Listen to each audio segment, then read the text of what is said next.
మాదక ద్రవ్యాలు దిగుమతి చేసుకున్నది చంద్రబాబు సామాజిక వర్గానికి చెందిన వాళ్లే అన్నారు విజయసాయిరెడ్డి. బ్రెజిల్లో భారత అంబాసిడర్కు వైసీపీకి సంబంధం లేదని తెలిపారు ఆయన.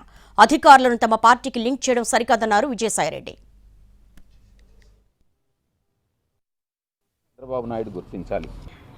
వాళ్ళు ఏం చెప్తున్నారనంటే భారతదేశం ఒక అంబాసిడర్ని, కేంద్ర ప్రభుత్వం అంబాసిడర్ని ఎవరిని పెడతారు? ఎక్స్టర్నల్ అఫైర్స్ మినిస్ట్రీ పెడుతుంది. భారతదేశ దౌత్య అధికారి బ్రెజిల్లో ఆయన పేరు సురేష్ కే రెడ్డి. దాన్ని పట్టుకొని చివరన రెడ్డి ఉందని చెప్పి దానికి వైఎస్ఆర్ కాంగ్రెస్ పార్టీకి అంబాసిడర్ అన్నటువంటిది ఒక మంచి పోస్టు. ఐఎఫ్ఎస్ చదివినటువంటి అధికారులను నియమిస్తారు. దాన్ని సురేష్ కే రెడ్డి అని అనేటటువంటి పేరుంది కాబట్టి రెడ్డి ఇక్కడ వైఎస్ఆర్ కాంగ్రెస్ పార్టీ. కానీ చేసిందంతా ఈ మాదక ద్రవ్యాలు ఇంపోర్ట్ చేసిందంతా చంద్రబాబు నాయుడు సామాజిక వర్గానికి చెందినటువంటి వాడు. ఈ రకంగా ఆఫీసర్లని వైఎస్ఆర్ కాంగ్రెస్ పార్టీకి లింక్ చేయడం అన్నటువంటిది, చిత్రీకరించడం అన్నటువంటిది అత్యంత హేయమైనటువంటి విషయం అన్నటువంటిది చంద్రబాబు నాయుడు గుర్తించాలి. వాళ్ళు ఏం చెప్తున్నారనంటే భారతదేశం ఒక అంబాసిడర్ని, కేంద్ర ప్రభుత్వం అంబాసిడర్ని ఎవరిని పెడతారు?